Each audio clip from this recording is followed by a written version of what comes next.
자, 오늘 고린도후서 13장입니다. 고린도후서가 끝났네요, 드디어. 고린도전서후서를 쭉 연결해서 했는데 이제 오늘의 마지막 부분입니다. 그래서 고린도후서 13장의 마지막 내용들인데요. 마지막 권면과 축복이요. 그런데 보게 되면은 5절에 믿음 안에 있는지 입증하라 그랬잖아요. 내 믿음을 입증하라 이렇게 이제 제목을 붙여봤어요. 쭉 읽겠습니다. 1절부터 10절까지 읽겠습니다. 내가 이제 세 번째 너희에게 가노니 모든 말은 두세 증인의 입으로 확정될 것이라. 내가 이전에도 말했고 또 마치 너희 앞에 있는 것처럼 너희에게 두 번째로 미리 말하지만 이제 떠나 있는 동안 전에 죄 지은 사람들과 나머지 모든 사람에게 쓰노니 내가 다시 가면 용서하지 않으리라. 너희가 내 안에서 그리스도께서 말씀하시는 증거를 찾고 있지만 그분은 너희에 대하여 약하지 아니하시고 너희 안에서 강하시도다. 그분은 약하심으로 십자가에 못 박히셨지만 하나님의 능력으로 살아계시느니라. 우리 역시 그분 안에서 약하지만 너희를 향한 하나님의 능력으로 그분과 함께 살 것이라. 너희가 믿음 안에 있는지 너희 자신을 시험하고 스스로 입증하라. 예수 그리스도께서 너희 안에 계신 것을 스스로 알지 못하느냐? 그렇지 못하면 너희는 버림받은 자들이라. 그러나 내가 바라는 것은 우리가 버림받은 자들이 아닌 것을 너희가 아는 것이라. 이제 나는 너희가 악을 행하지 아니하도록 하나님께 기도하노니 이는 우리가 인정받은 자로 나타나려는 것이 아니라 비록 우리가 버림받은 자같이 될지라도 너희로 정직한 것을 행하게 하려 함이라. 우리가 진리를 거슬러서는 아무것도 할 수 없고 오직 진리를 위해서만 할 수 있느니라. 우리는 우리가 약할 때에 너희의 강한 것을 기뻐하노라. 이것은 또한 너희의 온전함을 위하여 우리가 기도하는 바라. 그러므로 내가 떠나 있을 때 이것들을 쓰는 것은 내가 함께 있을 때 너희를 세우고 멸망치 않게 하시려고 주께서 내게 주신 권세에 따라 엄하게 다스리지 아니하라는 것이라. 자, 우리가 계속 12장, 13장, 11장부터 바울 사도가 자신을 반대하는 자들, 단지 자신을 인간적으로 반대하는 차원이 아니라 사도 바울을 반대함으로써 주의 말씀 자체를 반대하는 고린도의 악한 사람들에 대해서 책망하는 부분이 이제 마지막 부분까지 있는 거죠. 여기 보면 세 번째로 간다고 되어 있어요. 한번 이 부분은 우리가 고린도서 처음 말씀드릴 때 또 신약교를 말씀드릴 때 설명드린 바가 있습니다. 바울은 총 3번 고린도를 방문했어요. 사도행전 18장에서는 2차 전도 여행 때 처음 방문해가지고 그때 고린도 교회를 세웁니다. 그리고 여기서 이제 후서를 기록한 다음에 내가 너희에게 가노니 이제 갈 거 아니겠어요? 이때는 사도행전 19장, 20장에서 3차 전도 여행 중에 방문하는 내용이에요. 그럼 사도행전에서는 2번밖에 방문하는 게 안 나와요.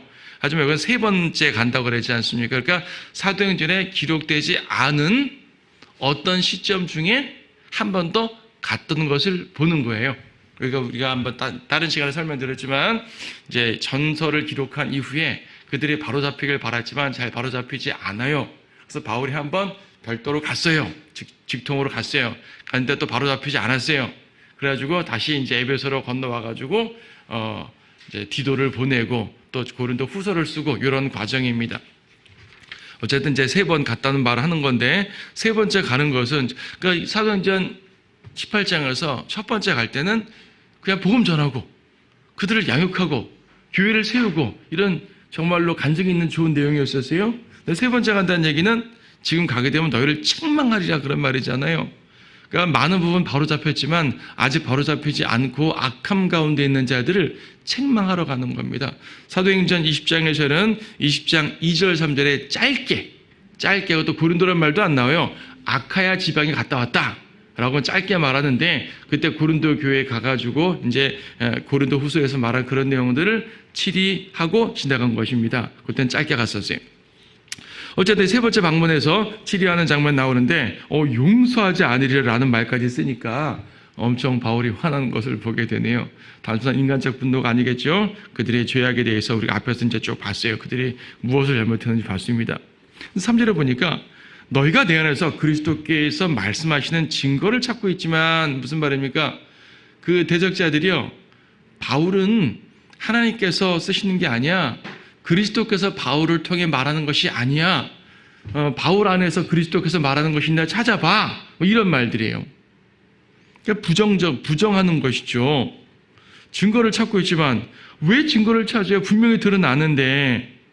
그들은 바울이 쓰임받는 자가 아니라고 비난을 합니다. 우리 앞에서 10장 10절에서도 봤었습니다. 그들이 말하기를 그의 편지들은 무게가 있고 힘이 있지만 직접 대할 때는 약하고 그 언변도 하찮다. 단지 언변도 하찮다는 말이 좀 말투가 어눌하다든지 뭐 말이 좀 빈약하다든지라는 말이 아니라 하나님의 말씀 제대로 못 전한다는 거예요. 그렇게 비난을 하는 것이죠. 지금 트집을 잡는 겁니다. 바울의 말은 그냥 자기 말일 뿐이지 그리스도의 말이 아니야. 이런 거죠. 근데 바울은 자신이 그리스도께 받은 것들을 말한다고 해서 말하고 있잖아요. 특히 그의 편지, 즉 서신서에 있는 내용들은 영감받은 성경이란 말입니다. 하나님의 말씀이에요. 이런 거죠. 그까짓 게 무슨 하나님이 쓰시는 사람이야? 이렇게 비난을 하는 겁니다. 바울은요, 여러 번에 걸쳐서 비난을 받았죠. 고린도후서 9장에서도 잘 나와 있지만은 바울은 외부에서는 수많은 곤욕과 핍박과 이런 고통을 받았는데 내부에서까지 거절당하는 모습이 보여요. 사실 다른 많은 교회들을 다니면서 복음을 전함에 있어서 이런 일이 어디 한둘 있겠습니까? 바울은 여러 교회를 세웠잖아요. 여러 교회들을 세웠고 전도여행 다니면서 얼마나 많은 지역들을 다니면서 사람들을 만났어요. 그런데 사도행전에서는 그 교회들에게서 박해라든지 이렇게 이 거절을 당했다는 말은 사도행전에서는 거의 나오지를 않아요.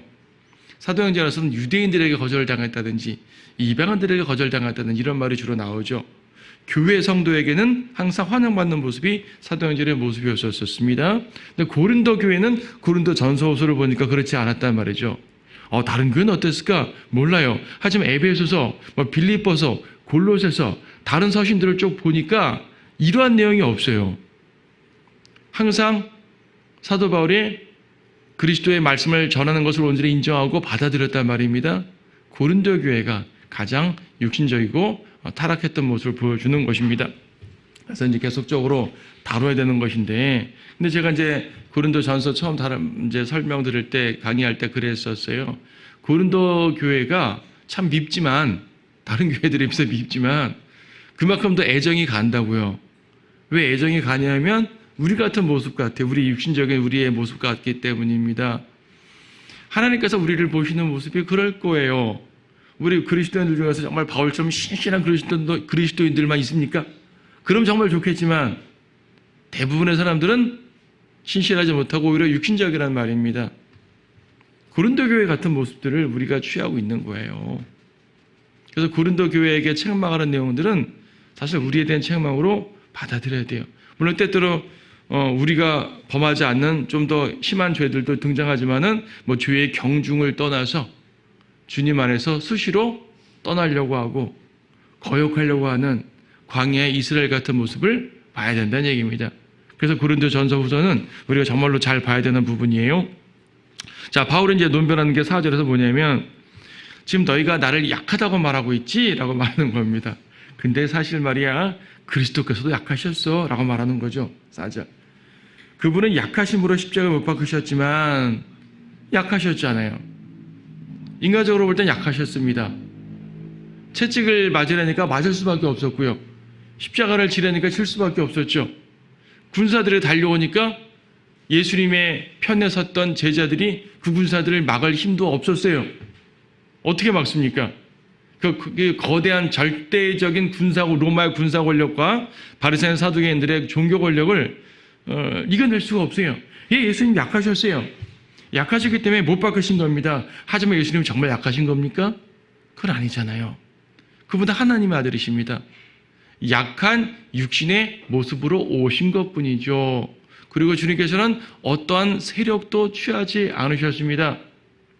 그래서 죽으셨죠. 약해서 핍박받는 모습이 사도 바울이 나도 그렇고 예수님도 그렇다라고 말하는 거예요. 예수님 어떠셨습니까?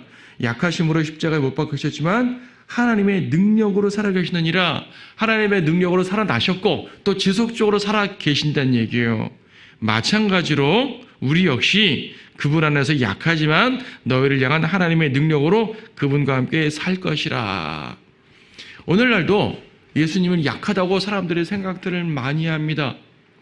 왜냐하면 예수님이 십자가에 못 박히신 것처럼 수많은 그리스도인들이 핍박받고 고난받고 뭐 심지어 죽기까지 하고 그러잖아요. 그리스도인들은 세력이 없어요. 진정한 그리스도인들은. 물론 세상의 기독교 세력은 크죠. 카톨릭 세력, 개신교 세력. 이들은 세력을 어떻게든지 간에 세력을 만들고 세력을 유지해서 세상 권력으로부터 자기들을 지켜나가고 오히려 세상 권력을 이겨내려고 노력들을 합니다. 오늘날 정치에 앞장서는 기독교 목사들을 보세요.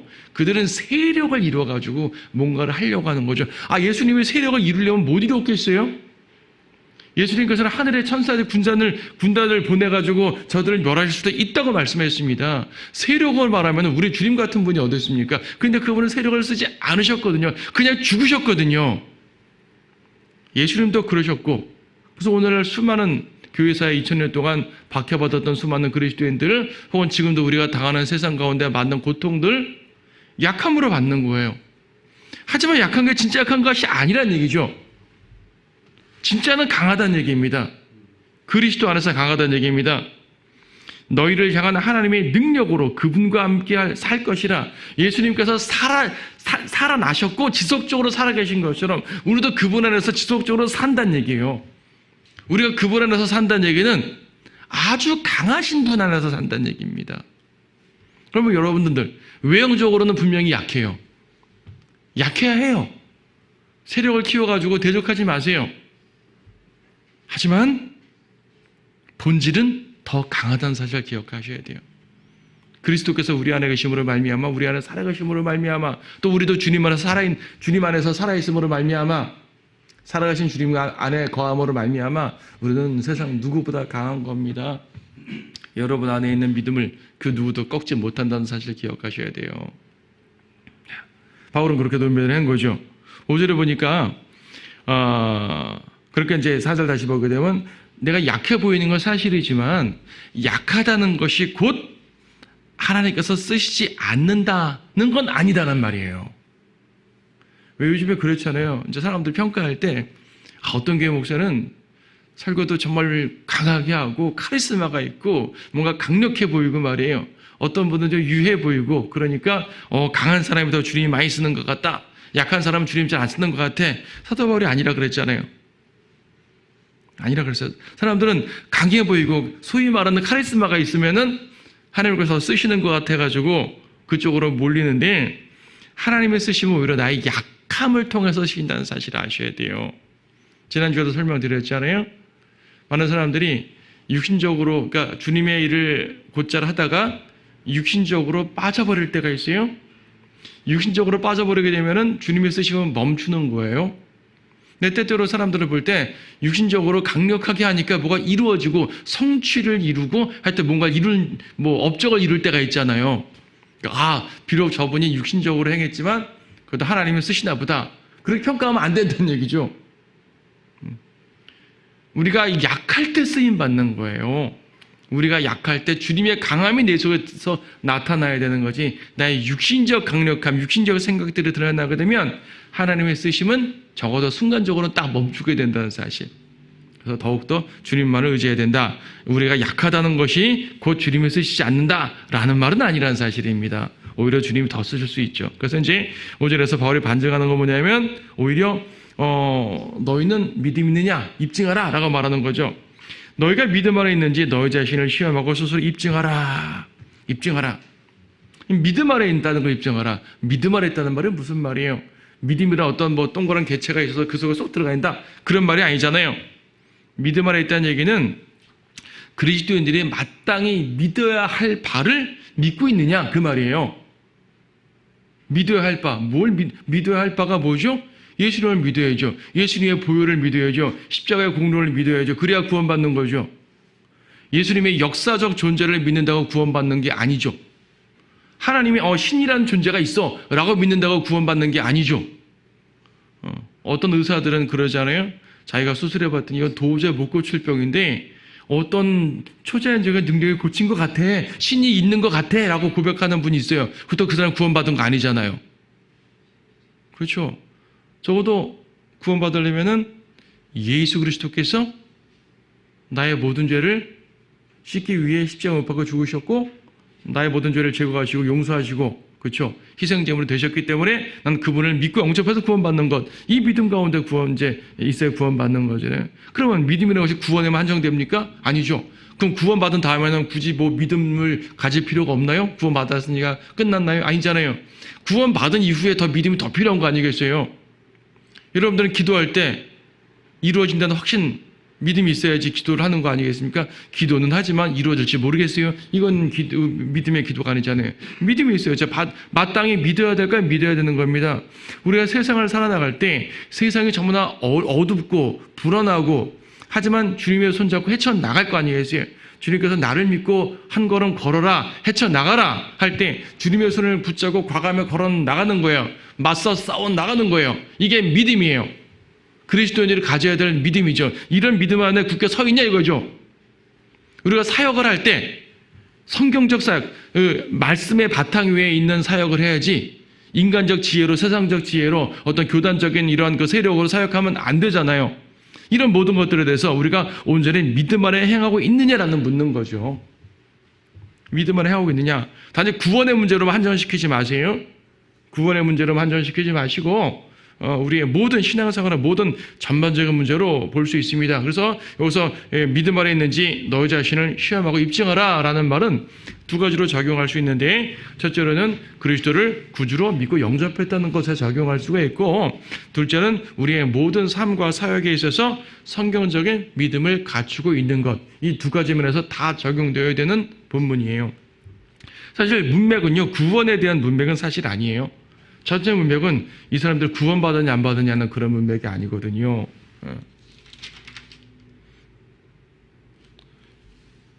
그러니까 여기 이제 13장 10절, 그 뒤에 10절 말씀도 보세요. 그러므로 내가 떠나 있을 때 이것들을 쓰는 것은 내가 함께 있을 때 너희를 세우고 멸망치 않게 하시려고 주께서 내게 주신 권세에 따라 엄하게 다스리지 아니하려는 것이라. 그래서 멸망이라는 말 나오세요. 그래서 멸망은 지옥 가는 멸망을 말하는 것이 아니거든요. 바울이 가서 그들을 과감하게 치리해버리고 끝내버리겠다 그 말입니다. 지옥 가는 멸망을 말하는 것이 아니에요. 그러니까 그렇게 되지 않도록 빨리 회개하라 라는 그런 말이거든요. 내가 가서 엄히 다스리지 않도록. 자, 그러니까 이제 여기서 본문 말하는 것은 전체 문맥이 그리스도인으로서 합당히 행하지 않는 부분을 말하는 거지 구원받지 않았냐라는 문맥은 사실 아니에요. 물론 고린도 교회에서 바울을 반대하는 자들 중에 일부는 정말 구원받지 않은 자들도 있었겠죠. 정말 구원받지 않은 자들도 존재했겠지만 구원받은 성도들인데도 그들의 미혹에 이끌려가지고 함께 동조했던 사람들도 있단 말입니다. 그러니까 그래서 이제 문맥 자체가 구원의 문맥은 아니에요. 하지만 이제 많은 분들이 5절을 가지고 구원의 점검으로 적용을 해서 많이 말은 합니다. 이게 그렇게 적용할 수 있어요. 가능해요. 구원받았는지 점검하라는 말이기도 하죠. 너희가 믿음을 했는지 너희 자신을 시험하고 스스로 입증하라. 우리가 항상 구원 점검만 하면 안 돼요. 하지만 한두 번은 할 필요 있죠. 정말 내가 구원받은 거 맞나? 한두 번 할 필요가 있습니다. 점검을 해서 확인되면은 더 이상 점검하지 말고요. 확신 가운데 나가시면 돼요. 어떤 분들은 필요 이상으로 계속 점검한단 말입니다. 불안하니까 그렇거든요. 그럼 다시 영접하라는 얘기예요. 영접을 두세 번 하는 것은 무의미하지만 청 불안하면 하라는 얘기죠. 그래도 근데 또 불안해요. 그래서 저는요. 불안한 사람들한테 영접기도 또 하란 말 절대로 안 해요. 왜냐면 이분은 벌써 수없이 영접기도 한 분이거든요. 근데 왜 형제 내가 보니까 불안한 거 보니까 구원받지 않은 것 같아요. 스스로 알지 못하면 버림받은 자들이라 그랬으니까 당신은 구원의 확신이 없으니까 구원받지 않은 것 같네요. 다시 복음 전해서 영접하고. 저 이런 거 안 합니다. 왜냐하면 이분은 그걸 수없이 반복했음에도 불구하고 확신이 없는 거거든요. 그런 분들은 구원받지 않아서가 아니라 말씀 안에 있는 온전한 믿음을 서지 못했기 때문에 말씀으로 제대로 양육받지 못했기 때문이에요. 물론 정말 구원받지 않은 경우도 있겠죠. 그래서 상담을 잘 해야겠죠. 예. 하지만 적어도 어떤 행실을 가지고 참 죄 많은 저렇게 나쁜 행실하는 거 보니까 그리스도인들이 저런 행실을 할 수가 없어. 당신 구원받지 않은 것 같아. 이렇게 함부로 판단할 수도 안 되는 것이고요. 제가 자주 말씀드리지만 우리가 상대방의 구원을 판단해 줘야 될 때가 있어요. 그럼 그 사람의 고백이 잘못되었을 때, 자기가 구원받았다고는 말하는데 이렇게 구원받았습니다. 뭐 예수님의 보혈로 죄 씻음 받아 구원받았다든지 예수님을 믿고 거듭났다든지 이렇게 말해야지 이 사람은 정말 예수님 믿었구나라고 하는 거지. 갑자기 방언이 터졌으니까 나 구원받았습니다라든지 말입니다. 나는 뭐 이렇게 병에 걸렸는데 암이 치유됐기 때문에 구원받았습니다라든지 갑자기 마음이 뜨거워져가지고 불덩이가 떨어진 것 같았습니다. 이랬다든지 이런 건 구원의 간증으로 인정할 수가 없단 말이에요. 당신 구원받지 않은 것 같아요. 판단할 수 있어요. 그의 고백이 교리적인지 교리적이지 않은지를 보고 판단하는 거예요. 하지만 행실을 보고는 함부로 판단할 수가 없어요. 당연히 그리스도인들은 올바른 행실을 나타내야 정상이지만 때로는 변화된 삶이 나타나지 않는 사람들이 너무나 많아요. 여기서 보았을 때 예수 그리스도께서 너희 안에 계신 것을 스스로 알지 못하느냐? 그렇지 못하면 너희는 버림받은 자들이라. 이 말을 과도하게 적용하게 되면은 구원의 확신이 없는 사람들은 모두 구원받지 않는 사람이다 라고 말해야 되는데 여러분 보세요. 지금도 많은 사람들이 많은 이제 성령들이 믿는다는 교회에서요 거리 설교하고 복음을 전해요. 복음을 전해서 사람들을 영접시킵니다. 어떤 분들은 이번 주에 10명 구령했어요. 이번 주에 20명 구령했어요. 심지어 100명까지 구령한 사람도 있어요. 예, 정말 사실이면 너무너무 좋죠. 그런데 그분들이 계속 구원 확신을 갖고 살아갑니까? 구원받은 사람들을 교회로 데리고 와서 차분하게 양육을 시켜서 잘 성장을 시킨다면 당연히 구원 확신 갖고 살겠죠. 근데 거리에서 복음 전하고 예수님 영접하고 빠이빠이 하는 사람들 대부분이 그렇습니다. 그럼 그분들이 말씀으로 양육받을 상황이 안 돼요. 대부분은 그냥 다시 세상으로 돌아갑니다. 당연히 그리스도인의 간증도 나타나지 않고요. 구원의 확신도 없어요. 그럼 구원받지 않은 거예요? 그럼 왜 사람들은 저 이번에 10명 구령해서 이런 말 왜 해요 도대체? 그렇게 말하면 안 되죠. 그렇잖아요. 여기서 말하는 건 뭐냐면 당위성을 말하는 거예요. 그래야 정상이다라는 말이죠. 정상적이란 그렇단 말이에요. 당위성을 말하는 거예요. 그렇게 해야 된다는 말이죠. 어떻게 해야지 내가 구원의 확신을 얻고 말씀 가운데 살 수 있는 거죠? 우리의 믿음이 굳건해지는, 어떻게 우리의 믿음이 굳건해지는 거죠? 믿음은 어디에서 온다 그랬습니까? 말씀에서 온다 그랬잖아요. 믿음은 들음에서 나오고 들음은 말씀에서 온다 그랬지 않습니까? 그러니까 믿음은 말씀에서 오는 거예요. 내가 말씀으로 양육받지 않으면, 그러니까 구원받을 때도 말씀으로 누군가가 말씀을 제시할 거 아니겠어요? 성경 말씀을 보든지 듣든지 말씀을 통해서 내가 믿고 구원받는 것이고요. 구원받은 이후에도 믿음이 점점 자라나려면 말씀을 통해서 자라나는 것이죠. 말씀을 통해 자라나지 않으면 그는 구원받았다 하더라도 구원의 확신도 없는 것이고요. 잘못된 교리에 오염됐다면 더더욱 그렇겠죠. 그래서 이것은 정상적인 경우에는 그렇게 돼야 한다. 그러므로 스스로 입증하여서 확신을 가지라는 말이에요. 확신을 갖지 못하면 구원의 확신 없으면 구원받지 못한 거다라고 딱 단정할 수 있는 구절이 아니라는 말이에요. 그 말씀 오해하시면 안 되는 거죠. 예. 그러니까 변화된 행실이 나타나지 않는 사람들이 있어요. 하지만 정상적으로는 어떻게 돼요? 변화된 행실이 나타나야 정상인 것이죠. 그래야 하잖아요. 예. 구원받았더니 말씀을 더 사모하게 되더라. 구원받았더니 전에는 성경을 읽어도 까만 거 글씨요 하얀 거 종이로 떴는데 이제는 말씀을 읽으니까 깨달아지더라. 그럴 수도 있는 것이고 사람마다 다릅니다. 저 같은 경우는요, 구원받기 전에는 뭐 이렇게 선교단체에 소속되어 있고 등등 해가지고 전도를 열심히 해봤지만 전도가 아무리 안 됐어요. 근데 구원받고 나니까 그 구원받고 첫 주에 복음 전했더니 바로 영접하는 거예요. 그래서 할렐루야 감사했죠. 물론 그렇다고 항상 내가 전도할 때마다 다 영접하는 건 당연히 아니고요. 생명이 있으니까 생명을 낳게 되잖아요. 사람마다 다양한 경험이 있어요. 어떤 사람들은 정말 주님이 주어서 항상 찬송만 부르고 싶기도 할 것이고 다양한 경험이 있죠. 서로 달라요.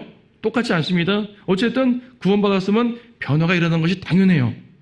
하지만 아까 말한 것처럼 복음만 전하고 다시는 만나지 못할 그렇게 길거리에서 보내는 이런 사람들 경우에는 확인할 길이 없어요. 그들이 성장할 수 있는 어떤 환경도 없고요. 또 교회를 다닌다고 하더라도 말입니다. 구원은 받았지만 여전히 육신적인 상태로 세상적인 관념을 갖고 다니게 되면 변화가 있겠습니까? 변화가 없다고 해서 구원받지 않은 것입니까? 그런 건 아니죠. 그래서 여기서 스스로 입증하라는 말은요, 말씀 가운데 확신을 갖고 올바르게 성장하라는 그러한 말까지를 하고 있는 거예요. 말씀으로. 그렇죠. 이제 근데 말씀드린 것이 이것은 이렇게 적용할 수 있다는 것이지 이것이 구원의 문맥 자체는 아니라는 얘기입니다. 문맥적으로는 뭡니까? 바울을 반대하는 거짓 교사들을 책망하는 말이에요. 나한테 그들에게 바울이 말합니다. 너희들이 나한테 이 하나님께 쓰임받는 사람이냐고 자꾸 따지는데 거꾸로 당신들은 믿음 안에 있는지 스스로 입증하시오! 라고 따지는 말입니다. 바울을 반대하는 거짓 교사들에게 혹은 그의 추종자들에게 이렇게 말하는 겁니다. 그들이 그리스도 안에 정말 있는 것인지 온전한 믿음 안에 있는지 스스로 판단하지 않으면 안 된다는 말입니다. 그리스도 안에 있지 않으면 버림받은 자들이에요. 자, 버림받았다는 말도 두 가지로 적용할 수 있어요. 구원받지 않은 자들도 버림받은 자들이죠. 당연히 그리스도 안에 있지 않은 버림받은 자들이니까 버림받은 자들이에요. 근데 구원받은 성도들이 그리스도 안에서 행하지 않으면 그들의 삶과 사역은 버림받은 상태가 됩니다. 이해되시겠죠? 버림받았다는 말을 구원받지 못했다는 말로 쓸 수도 있지만은 우리의 모든 사역이나 삶이 주님께 인도함 받지 못한다는 말로도 쓰일 수가 있어요. 그렇죠. 우리가 그리스도 안에 있다는 말도 교리적으로는 구원받은 것은 그리스도 안에 있다는 말이죠. 하지만 우리의 모든 삶을 보세요. 우리가 그리스도 안에서 행하고 계십니까? 때때로 안 그럴 때 많잖아요. 때때로 교회 사역마저도 그리스도 안에서 행하지 않고 육신적으로 행할 때가 그런 교회들이 많잖아요. 그런 자들은 일종의 버림받은 상태에 있는 겁니다. 지옥 간다는 말이 아니라 버림받은 상태에 있게 되는 거죠. 바울은 와서 그들을 치리할 대상으로 삼는 겁니다. 치리할 대상 삼는 거죠.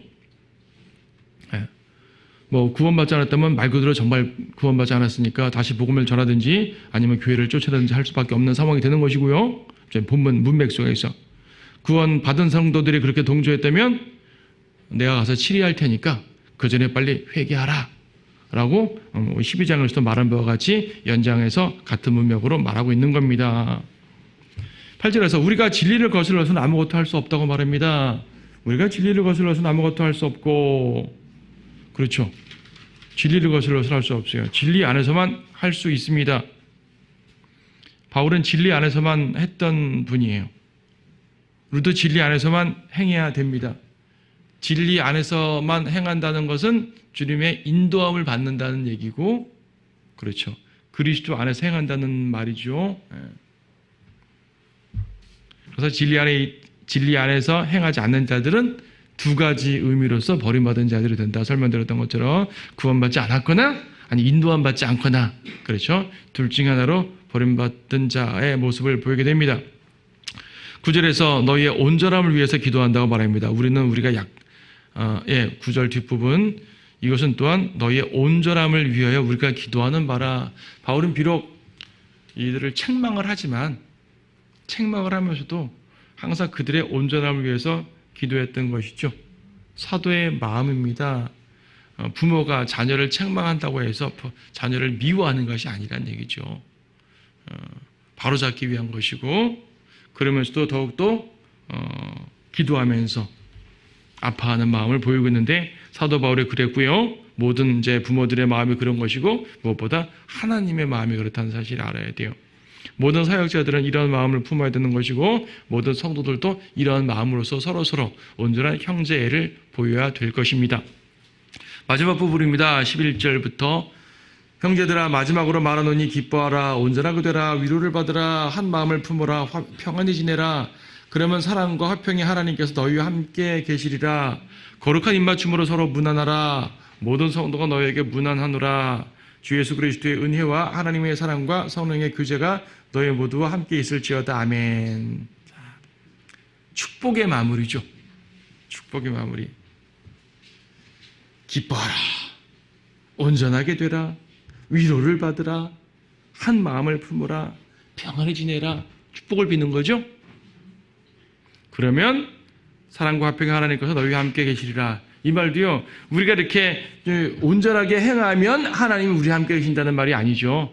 사실은 주님께서 우리와 함께 하심으로 말미암아 나타나는 열매들이에요. 하나님께서 우리와 함께 하심으로 얻는 것들이죠. 주님께서 우리가 함께 하심으로 말미암아, 그렇죠? 화평과 사랑과 화평의 하나님께서 여러분과 함께 하시면요, 기뻐하게 되는 것이죠. 언제라고 되는 것이죠? 위로를 받는 것입니다. 한 마음을 품는 것이고 평안해지는 것이죠. 근데 여기서 이 바울이 말한 이 내용이 축복하는 건데, 한편으로는요, 고린도인들의 잘못을 지적하는 부분이기도 해요. 그들은 한 마음을 품으라. 한 마음 품지 않았으니까 분열했었잖아요, 계속. 그렇죠. 온전하게 되라. 그들은 계속 죄를 졌으니까 온전하게 되라고 말하는 거 아니겠어요? 그렇죠?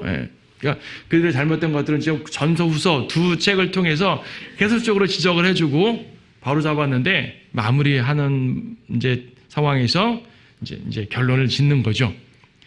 내가 지금까지 말한 것처럼 기뻐하라, 온전하게 되라, 위로를 받으라, 한 마음을 품으라, 평안을 지나라. 그리스도의 평안이 그들 안에 있기를 바라는 마음입니다. 분열과 죄악과 거짓 교사들 등으로 그들은 얼마나 많은 고통을 당했겠어요. 위로를 받으라고 말하는 겁니다. 위로를 주는 것이요. 하나님의 사랑과 평이 온전히 거하기를 바라는 마음에서 믿음을 굳게 세우라는 마지막 권면이죠. 거룩한 입맞춤으로 서로 문안하라. 거룩한 입맞춤으로 문하라. 뭐 당시에 인사하는 그 문화가 입맞춤이니까 그렇다 치죠. 아무리 당시의 문화가 입맞춤이라고 하더라도요, 보기 싫은 사람하고 입맞춤하기는 싫을 거 아니겠어요. 싫어하는 사람하고 입맞춤하기는 싫을 거 아니겠어요. 무슨 말이에요? 서로 사랑하란 말입니다. 서로 간에 분열 없이 사랑하란 말이에요. 분열 없이 그리스도 안에서 한 마음을 품고 그리스도 안에서 우리가 하나, 교리적으로 하나 된 것처럼 실제적으로도 하나가 되라고 말하고 있습니다. 진리 안에서의 온전한 사랑을 다시 한번 강조해 주고 있습니다. 이 14절에서는요, 주 예수 그리스도의 은혜와 하나님의 사랑과 성령의 교제가 너희 모두와 함께 있을지어다. 이 말씀 여러분 뭐 이렇게 일반 교회 다닐 때 많이 들어보셨을 거예요. 이게 무슨 구문이냐면 축도하는 구문이에요. 축도. 목사님이 예배 끝날 때 꼭 축도 이렇게 하잖아요. 이상하게 일반 교회들도 목사님이 없는 개척교회들도 있어요. 그렇죠. 그리고 목사님이 인도하지 않은 뭐 소위 말해 전도사님이 인도한다든지 그런 예배들이 있는데, 그런 예배들에서는 축도를 꼭 안 해요. 왜 그러냐면 축도는 목사에게 주어지는 축복권이라고 말하기 때문에 안수받은 목사가 없으면 절대 축도하면 안 된다는 것이 일반 교회들의 생각인데, 그건 잘못된 개념입니다.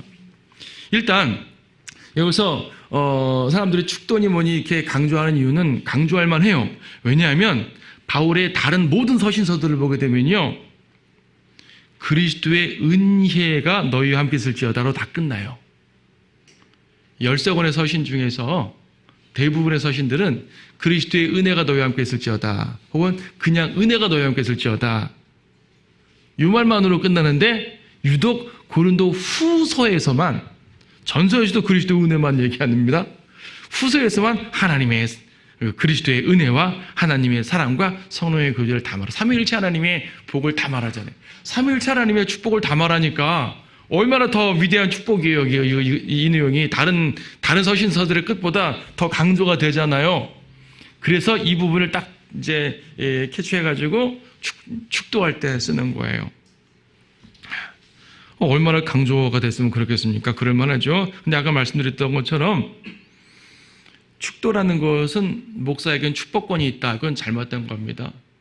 이거는 왜 그러냐면요, 예수님께서 베드로나 사도들에게 너희가 땅에서 묶으면 하늘에서 묶일 것이요, 너희가 풀면 하늘에서 풀리라 말씀하셨잖아요. 사도들에게 말씀하셨잖아요. 사도들에게 말씀한 건 당시에는 사도들밖에 제자들이 없으니까 말씀하신 것이고, 사실은 그러한 용서하는 권한은 우리가 고린도후서 5장에서 이미 충분히 설명했었어요. 2장 5장에서 모든 성도들에게 주어진 거라고 말씀드렸거든요. 사도들만 그리스도의 대사가 아니라 모든 성도들이 그리스도의 대사잖아요. 근데 이분들은 뭐냐면 사도들이 그런 축복권, 저주권을 받았기 때문에 사도들의 후계자는 목사니까 목사들이 축복권, 저주권을 받았다라고 생각을 하는 거예요. 그래서 목사는 축복할 권한이 있고 저주할 권한이 있고, 저주권이란 말을 잘 쓰지 않지만 축복권이란 말 뒤에 그 생각을 갖고 있는 거예요. 그래서 많은 교회들에서 이제 이 마음에 안 드는 성도들한테는 저주하고 막 그럴 때 내가 저주하면 저주받는 거야 이렇게 심하게 말하는 분들도 있잖아요. 어떻게든 목사님한테 축복 기도 받으려고, 안수 기도 받으려고 가잖아요. 그럴 필요가 없다는 얘기죠. 그거는 지금 잘못된 얘기고요. 굳이 축복권을 말한다면 여러분 모두가 축복권이 있습니다. 축복이 뭐예요? 복을 비는 게 축복이잖아요. 내가 복을 내리는 게 어차피 아닙니다. 어차피 저는 복이 없어요. 제가 복이 있어야 복을 주죠. 주님의 복을 빌어주는 것이죠. 왜 목사만 빌 수 있어요? 여러분 모두 복을 빌 수 있습니다. 여러분 모두 축복할 수 있는 거죠. 그렇다고 공식적으로 모든 성도들 앞에서 기도할 때마다 손 들고 할 필요는 없는 것이고요. 그렇죠. 예. 그러니까 이 기도에 따라서 축복을 빌어주는 것 자체가 잘못됐다는 말이 아니라 이것을 소위 말하는 축복권의 형태로 이 교권주의로 가져오는 것이 잘못됐다는 말이죠.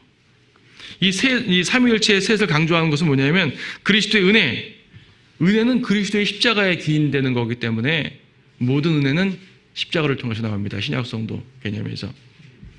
하나님의 사랑, 아무리 예수님의 십자가의 은혜가 있다 하더라도 먼저 아버지께서 사랑으로 아들을 보내셔야 가능한 거죠. 하나님께서 세상을 이처럼 사랑하사 독생자를 주셨으니라고 말씀하시지 않습니까? 아버지의 사랑 가운데 독생자가 보내주신 거예요. 성령의 교제, 성도들을 하나 되게 하시는 것은 성령님입니다. 우리를 거듭나게 하시고 하나 되게 하시고 우리로 주님과 교제할 뿐 아니라 성도들 가운데 교제하게 하시는 거죠. 그래서 삼위 하나님의 이름으로 축복을 하고 있어요. 그래서 이것을 어떤 공식적 기도문으로 쓸 필요는 없지만 이 내용에 입각하여서 우리가 서로 복을 빈다면 그것은 참으로 아름다운 일이고요. 주님 안에서 기뻐할 만한 일입니다. 고린도 교회는 그렇게 하지 못했다는 얘기예요. 서로 저주하느라고, 서로 싸우느라고. 우리는 그러지 말고 서로 함께하고 사랑하고 화합하고 연합함으로써 이런 모습을 보이고 또 함께 연합된 모습으로 주님 앞으로 나아가며 또한 주님의 사역을 온전히 이룰 수 있어야 되겠습니다. 이것이 바로 고린도 전후서에서 사도 바울이 결론을 맺는 부분이에요.